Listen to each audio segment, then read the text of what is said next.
பெண் உளவாளிகள் பாகம் 3. முதல் 2 பாகத்தை பார்க்காத நபர்கள் தயவு செஞ்சு பார்த்து கொள்ளுங்கள். ஸோ இந்த பதிவில் நம்ம என்ன பார்க்க போகிறோம் அப்படின்னு சொல்கிறதுக்கு முன்னாடி நம்ம கொஞ்சம் டைம் ட்ராவல் பண்ண வேண்டியதாக இருக்குது. இந்த டைம் ட்ராவலில் நம்ம எல்லாருமே ஒரு கிளப்புக்கு முன்னாடி போய் நின்றுட்டுருக்கோம். இந்த கிளப்புக்கு முன்னாடி அப்படின்னு சொல்லும்போது அங்கே ஒரு பெண் நடனம் ஆடிக்கொண்டிருக்கிறாள். அந்த பெண்ணுக்கு முன்பாக ஒரு வேலி என்பது போடப்பட்டுள்ளது. அந்த பெண்ணை நம்மளும் தொட முடியாது, அந்த பெண் நம்மளையும் தொட முடியாது. கொஞ்சம் கொஞ்சமாக அந்த பெண்ணினுடைய உடம்பில் இருக்கும் உடை என்பது கலட்டப்படுகிறது. கொஞ்சம் கொஞ்சமாக கலட்டி போடுறா. ஸோ பார்க்க போனால் அது ஒரு எக்ஸோட்டிக் டான்ஸ் அப்படின்னு சொல்கிறாங்க.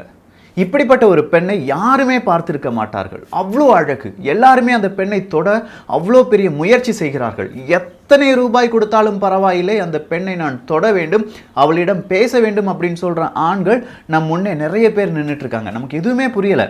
ஏன்னா நம்ம டைம் ட்ராவல் பண்ணி 1910க்கு போயிருக்கோம். 2019 கிட்டத்தட்ட 100 வருடங்களுக்கு முந்தைய வருடத்தில் நாம் போய் நிற்கிறோம். ஸோ அந்த பெண் மட்டும் இப்போ உயிரோடு இருந்திருந்தாங்கன்னா எல்லா நாட்டினுடைய இந்த டிவி நிகழ்ச்சி இல்லாட்டி இந்த படம்லாம் சொல்லிட்டு இருக்கோம் பாருங்க, அதில் எல்லாமே அவள் தான் ஹீரோயினாக இருந்திருப்பா. அந்த அளவுக்கு அழகான பெண். ஸோ அப்படிப்பட்ட பெண் ஒரு 7 வருடங்கள் அப்படியே உருண்டோடுகிறது.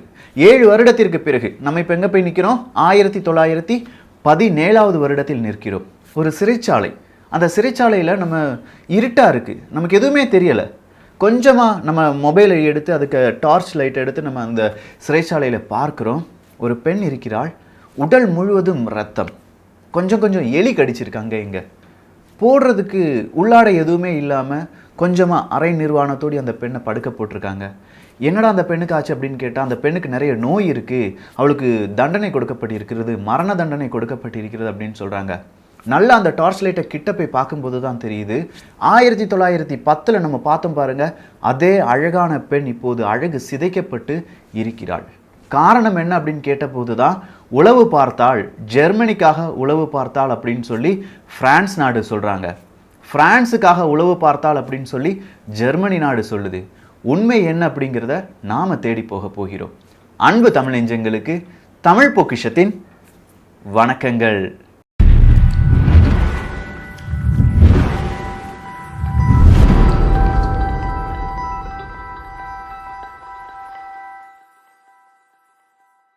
ஆயிரத்தி 1876வது வருடம் ஹாலந்தில், அதாவது இன்றைய நெதர்லாண்டில் பிறக்கிறார் மார்க்கர் தே கிரேதா மேக்லியோட் அப்படிங்கிறவர். மேக்லியோட் இந்த பேர் ரொம்ப நீளமாக இருக்குது.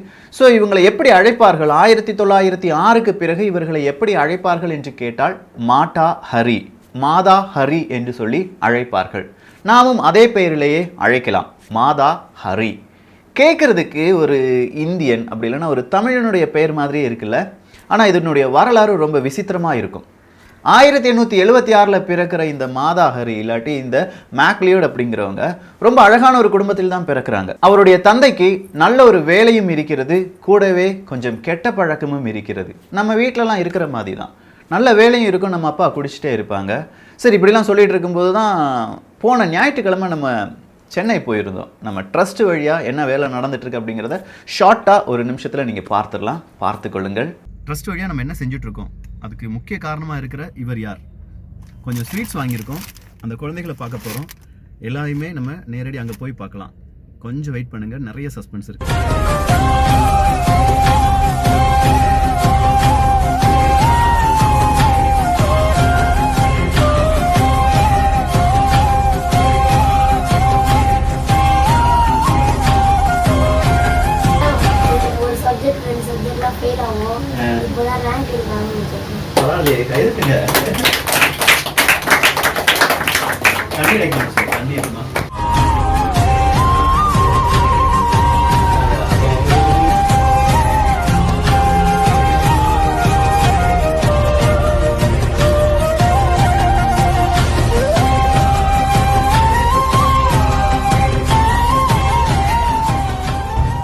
ஷார்ட்டாக இப்போ நீங்கள் பார்த்த வீடியோ வேறொரு பதிவில் முழு வீடியோவாக வரும். ஸோ மாதா ஹரி, மறுபடியும் அந்த டாபிக் உள்ள வரலாம். இந்த மாதா ஹரி அப்படிங்கிறவங்களுடைய தந்தை ரொம்ப பெரிய அளவில் குடிப்பழக்கம் இதுக்கெல்லாம் போய் பணத்தை எல்லாமே இழந்துட்டாங்க. இந்த மாதா ஹரிக்கு ஒரு 17 வயது இருக்கும்போது அவருடைய தந்தை இவங்களை விட்டு ஓடி போயிடுறாரு. இவங்க மாதா ஹரி, அவங்களுடைய தாய், 3 சகோதரர்கள், இவர்களை விட்டு வேறொரு பெண்ணுடன் திருமணம் செய்து கொள்கிறார் மாதா ஹரியினுடைய தந்தை. அதன் பிறகு 2 வருடங்கள் மாதா ஹரியினுடைய தாயும் இறந்து விடுகிறார்கள். இப்போது அனாதையாக நிற்கிறார்கள் மாதாஹரி அவருடைய 3 சகோதரர்கள். 3 சகோதரர்கள் ஆண் பிள்ளைகள் அப்படின்னு சொல்லும்போது சித்தி எடுத்து வளர்த்துக்கிறேன் அப்படின்னு சொல்லி அந்த 3 குழந்தைகளையும் கொண்டு போயிட்டாங்க. பெண் குழந்தை பார்க்க அழகாக இருக்கிறது, நீயும் வந்துரு அப்படின்னு சொல்லும்போது இல்லை நான் படிச்சுட்டு இருக்கேன் அப்படின்னு சொல்லி படிக்க போகிறாங்க. படிக்க போகிற இடத்துல இந்த அழகை பார்த்து நிறைய பேர் இவளுக்கு பின்னாடியே இருக்காங்க. ஒரு ஹெட் மாஸ்டரும் இருக்கார். அந்த ஹெட் மாஸ்டர் இவளை தேவையான அளவுக்கு யூஸ் பண்ணிக்கிறாங்க அவளுடைய 18வது வயதில். ஸோ அந்த ஹெட் மாஸ்டர் அந்த ஸ்கூலில் இருக்க பிடிக்காம மறுபடியும் வெளியில் வருகிறார்கள் மாதாஹரி அப்படிங்கிற அந்த பெண். அப்போது செய்தித்தாளில் ஒரு செய்தி வருகிறது, எனக்கு பெண் தேவை அப்படிங்கிற செய்தி தான். அது யார் அனுப்பியிருக்காங்க அப்படின்னு கேட்டால் ரொம்ப பெரிய ஒரு இராணுவ அதிகாரி, டச் இராணுவ அதிகாரி அப்படின்னு சொல்லலாம். ஸோ இந்த இராணுவ அதிகாரி அப்படின்னு சொல்லும்போது ரொம்ப பெரிய அளவில் சர்வன்ட் இருப்பாங்க, நல்ல பெரிய வீடாக இருக்கும், நம்ம பட்ட துன்பத்துக்கெல்லாம் இதுதான் கரெக்ட் அப்படின்னு சொல்லி அந்த டச் அதிகாரியிடம் அவர் ரிப்ளையாக கொடுக்குறாங்க. நான் உங்களை திருமணம் செய்து கொள்வதற்கு தயாராக இருக்கிறேன், என்னுடைய வயது 19, உங்களுடைய வயது 35லிருந்து 40ன்னு சொல்லியிருக்கீங்க, பரவாயில்லை நான் உங்களை திருமணம் செய்து கொள்கிறேன். மாதாஹரி என்பவருக்கு திருமணம் நடக்கிறது 1895வது வருடம், அவளுடைய 19வது வயதில். ஸோ இந்த திருமண பந்தம் அப்படிங்கிறது கொஞ்ச நாள் நல்லபடியாக தான் போயிட்டு இருக்கு.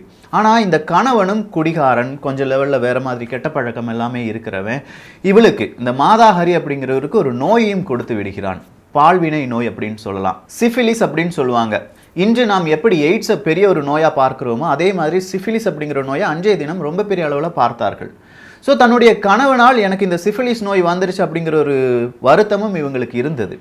இவங்களுக்கு மட்டும் கிடையாது, அடுத்ததாக இவங்களுக்கு 2 குழந்தைகள் பிறக்கிறது. 1897, 98 இந்த 2 வருடங்களில் ஒரு ஆண் குழந்தை ஒரு பெண் குழந்தை பிறக்கிறது. சிஃபிலிஸ் அப்படிங்கிற நோய் அந்த ஆண் குழந்தையும் பெண் குழந்தையும் பாதிக்கிறது. இந்த நேரத்தில் மாதாஹரியினுடைய கணவனுக்கு ஒரு ப்ரமோஷன் கிடைக்குது. ஸோ இந்த ப்ரமோஷன் கிடைக்கும் போது 2 குழந்தைகளுக்கு உடல்நிலை சரியில்லை. டாக்டர்கிட்ட கூட்டிட்டு போனால் சிஃபிலிஸ் அப்படிங்கிற நோய் உங்களுடைய குழந்தையும் பாதித்திருக்கிறது, மெர்க்குரி ட்ரீட்மெண்ட் தான் எடுக்கணும் அப்படின்னு சொல்கிறாங்க. இந்த மெர்க்குரி அப்படிங்கிறது உயிரை கொன்றுவிடக்கூடிய ஒரு ரசாயனம். ஸோ அந்த ட்ரீட்மெண்ட் எடுக்கிறாங்க, இது பெரிய அளவில் பேசப்படுகிறது.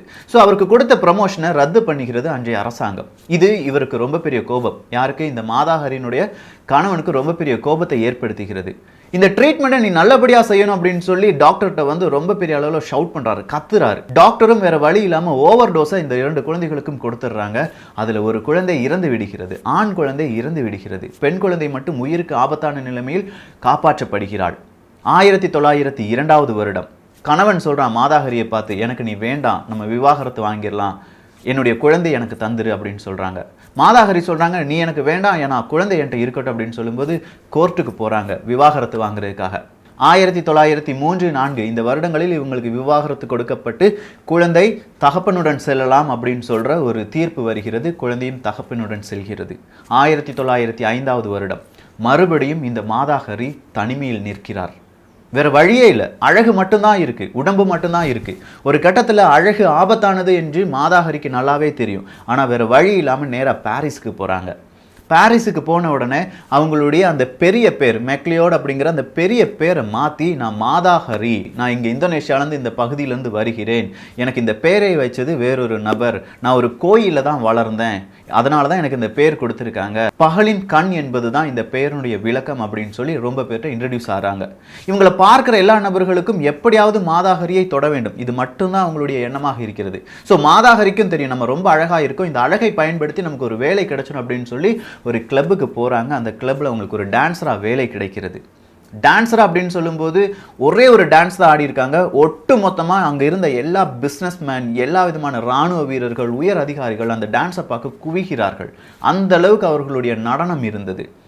ஸோ ஒரு 2 வருடத்திலேயே மாதாஹரி அப்படின்னு சொன்னால் அவரை பார்ப்பதற்காகவே ஒரு கூட்டம் வந்தது. அவர் போட்ட உள்ளாடைகள் எல்லாமே தங்கத்தால் செதுக்கப்பட்டது.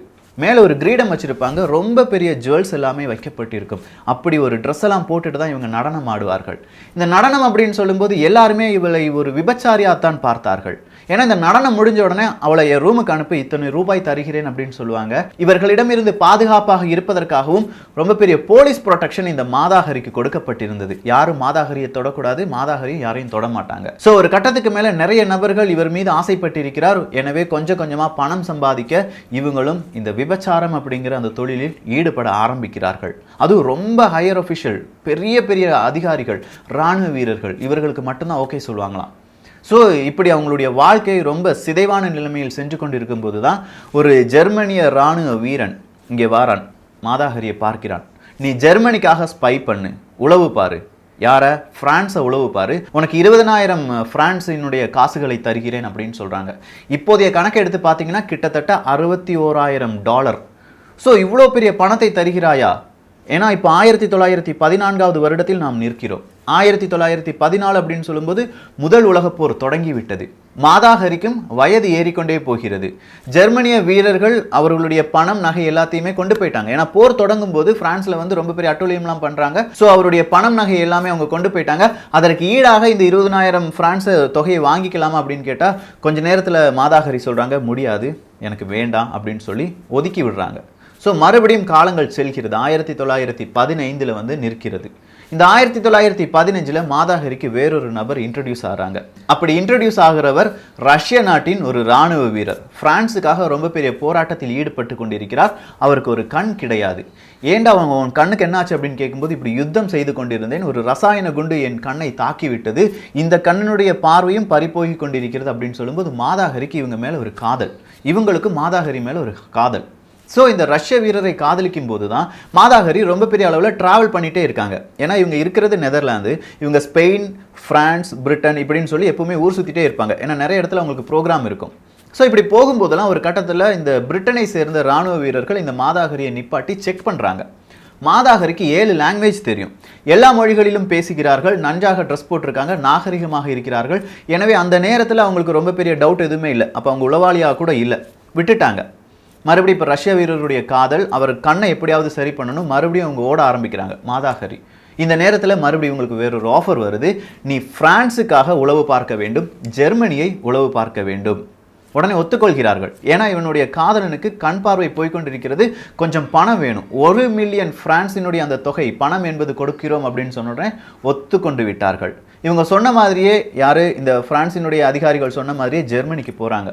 ஜெர்மனிக்கு போய் அவங்களுடைய ஆசை வார்த்தைகள், அவங்களுடைய அழகை காண்பித்து நிறைய விதமான இன்ஃபர்மேஷனை இவங்க என்ன செய்கிறாங்க, கேதர் பண்ணுறாங்க.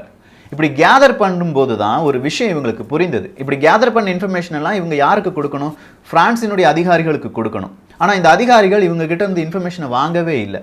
ஏன்டா இவங்க வாங்கவே மாட்டுக்காங்க அப்படின்னு சொல்லி கொஞ்சம் ரிசர்ச் பண்ணும்போது தான் இவங்களுக்கு தெரியுது, பிரான்ஸுக்கும் ஜெர்மனிக்கும் ரொம்ப பெரிய பிரச்சனையாக இருந்தது. அந்த நேரத்தில் பிரான்ஸினுடைய 50,000 வீரர்கள் ஜெர்மனி வீரர்களால் கொல்லப்படுகிறார்கள். இதற்கு காரணம் ஏதோ ஒரு உளவாளி ஜெர்மனிக்காக உளவு பார்த்து கொண்டிருக்கிறார், அவரை பிடிக்க வேண்டும் அப்படின்னு சொல்ற ஒரு ப்ரெஷர் பிரான்ஸ் நாட்டிடம் கொடுக்கப்படுகிறது. ஸோ பிரான்ஸில் லாடெக்ஸ் அப்படிங்கிறவன் தான் இதை விசாரிக்கிறான். லாடெக்ஸுக்கு இருக்கிற ஒரே ஒரு டவுட் மாதாஹரி தான். ஒரு கட்டத்தில் ஜெர்மனி வீரனும் மாதாஹரியும் பேசி கொண்டிருந்ததை அந்த கிளப்ல பார்த்த ஒரு நபர் இந்த லாடெக்ஸ்ட சொல்லும் போது தான், ஸோ மாதாஹரி தான் ஜெர்மனிக்கு உளவு பார்த்திருப்பாள், அவள் தான் இந்த இன்ஃபர்மேஷனை கொடுத்திருப்பாள், நாமளும் மறுபடியும் என்ன செய்யலாம், இவள் ஒரு டபுள் ஏஜெண்டா மாற்றி ஜெர்மனிக்கு எதிராக உளவு பார்க்க வைக்கலாம் அப்படின்னு சொல்லி தான் அனுப்பி விட்டுருக்காங்க. ஸோ மாதாஹரியை பிடித்து உண்மையான ரீசனை வச்சு பிடிச்சு இங்கே கொண்டு வந்து கொள்ள வேண்டும். இதுதான் லாடெக்ஸினுடைய திட்டம். எனவே மாதாஹரி கொடுக்கிற இன்ஃபர்மேஷன் எதுவுமே லாடெக்ஸ் வாங்கவே மாட்டுக்காரு. ஒரு கட்டத்துக்கு மேல லாடெக்ஸின் அடுத்த தளபதியாக இருக்கும் ஒரு நபரினுடைய நட்பு மாதாஹரிக்கு கிடைக்கிறது. மாதாஹரிக்கு கிடைக்கும் போது மாதாஹரி சொல்றாங்க, இப்படி லாடெக்ஸ்க்கு நான் நிறைய இன்ஃபர்மேஷன் கொடுத்தேன், ஆனால் அவர் எதுவுமே அக்செப்ட் பண்ணல, நீங்களாவது கொண்டு கொடுத்துருங்க அப்படின்னு சொல்லி ஒரு பெரிய லெட்டர் எழுதி அனுப்பி அவர்கிட்ட கொடுக்குறாங்க. நிறைய இன்ஃபர்மேஷன் இருக்கு, துருக்கி எப்படி தாக்க போறாங்க, ஜெர்மனிக்கு அடுத்த மூவ் என்ன, இது எல்லாமே இருக்கு. இது ஒரு ஜெர்மனி வீரன் பார்த்து கொண்டே இருந்து விட்டான். ஸோ ஜெர்மனி வீரன் இந்த மாதாஹரிட்ட கேட்குறாங்க, நீ ஏன் இதெல்லாம் செய்கிற? அப்போ தான் மாதாஹரி உண்மையாக சொல்கிறாங்க, நான் இப்படி ஃப்ரான்ஸுக்கு ஸ்பை வேலை பார்த்துட்ருக்கேன். ஸோ ஈவன் வேறு எதுவுமே சில, நீ உடனே போயிரு, உன்னை பிடிக்கிறதுக்காக ஆள் வந்துட்டுருக்காங்க, உன் விஷயம் இங்கே எல்லாருக்குமே தெரிஞ்சிருச்சு, ஜெர்மனி வீரர்களுக்கு தெரிஞ்சிருச்சு அப்படின்னு சொல்லும்போது மாதாஹரி அர்ஜென்ட்டாக இங்கே வராங்க, ஃப்ரான்ஸுக்கே திரும்பி நெதர்லாண்டுக்கே திரும்பி வர்றதுக்கு ட்ரை பண்ணுறாங்க. இப்படி வரும்போது மறுபடியும் பிரிட்டிஷ் வீரர்கள் இவரை கைது செய்கிறார்கள். ஏன் அப்படின்னு கேட்கும்போது, எனக்கு ஃப்ரான்ஸ்லேருந்து உத்தரவு வந்திருக்கு அப்படின்னு சொல்கிறாங்க. ஸோ மாதாஹரி மறுபடியும் லண்டனுக்கு கொண்டு செல்லப்படுகிறார். 7 மொழிகளிலும் விசாரணை என்பது நடத்தப்படுகிறது. மாதாஹரி தான் ஜெர்மனிக்காக உளவு பார்த்தாள், அவள் தான் ஜெர்மனி வீரர்களுக்கு ரொம்ப பெரிய இன்ஃபர்மேஷன் எல்லாமே கொடுத்து பிரான்சினுடைய படை வீரர்களை கொன்று குவித்தாள். அவளை எப்படியாவது பிடிப்பதற்காகத்தான் பிரான்சினுடைய உளவாளியாக நான் வேலை தருகிறேன் என்று பொய் சொன்னேன்னு லாடெக்ஸ் சொல்லி மாதாஹரியை பிடிச்சிட்டாங்க. ஆனால் அவளுக்கு எதிரான ஏதாவது சாட்சியங்கள் கிடைத்ததா அப்படின்னு கேட்டால் எதுவுமே கிடையாது. ஏன்னா அவள் அப்படி ஒரு ஸ்பை வேலையை பார்க்கல, பிரான்ஸுக்காக தான் ஸ்பை வேலை பார்த்து கொண்டிருந்தாள். கடைசி வரையும் இந்த மாதாஹரியினுடைய அந்த ஒரு கேஸ் மட்டும் யாராலையுமே எந்தவித தீர்ப்பும் கொடுக்கப்படாமல் ரொம்ப நாள் இழுத்தடிக்கப்பட்டது. ஏன்னா இந்த பிரான்ஸ் வீரர்களுக்கு ஒரே ஒரு ஆள் தேவை, அந்த இடத்துல இவர் தான் உளவாளி, இதனால தான் நம்ம 50,000 வீரர்களை இழந்தோம் அப்படின்னு சொல்லி ஒரு நபரை காண்பித்தால்தான் அந்த போரில் பிரான்ஸ் வெற்றி பெறும். அந்த வீரர்களுக்கு ஒரு நம்பிக்கை வரும். நம்ம நம்பிக்கை துரோகம் செய்யப்பட்டதனால தான் 50,000 வீரர்கள் கொல்லப்பட்டார்கள், இல்லாமல் நம்முடைய பலவீனம் காரணம் கிடையாது அப்படிங்கிற ஒரு நம்பிக்கை இந்த போர் வீரர்களுக்கு வரும். இதற்காக ஒரு பலியாடி என்பது தேவைப்பட்டது. அதற்காக உருவாக்கப்பட்டவள் தான் மாதாஹரி. ரொம்ப ஃபேமஸா இருந்தால அவளை காணிச்சிட்டோம்னா எல்லாருமே நம்பிடுவாங்க, வீரர்களுக்கு பலம் வந்துடும். ஸோ அவளை காண்பித்தார்கள், அவள் தான் குற்றவாளி என்று அறிவித்தார்கள். அவர் எழுதிய கடிதம் எதையுமே யாருக்குமே கொடுக்கல. அந்த ரஷ்யாவின் ராணுவ வீரர் ஒருத்தர் இவருடைய காதலனாக இருந்தார்ல, அவருக்கு கூட அந்த லெட்டர் எதுவுமே கொடுக்கல. ஒரு சிறையில் கொண்டு தள்ளுறாங்க, அந்த சிறையில் எலிகள் இருக்கு, அசுத்தமா இருக்கு, சோப்பு கொடுக்க மாட்டேன்னு சொல்லிட்டாங்க, ரொம்ப பெரிய நோய் வருது. கடைசியா அவளுக்கு மரண தண்டனை என்பது கொடுக்கப்படுகிறது. அதுவும் சாதாரண தூக்கு கிடையாது, துப்பாக்கி சுட்டு அவளை கொல்ல வேண்டும் அப்படிங்கிறது தான்.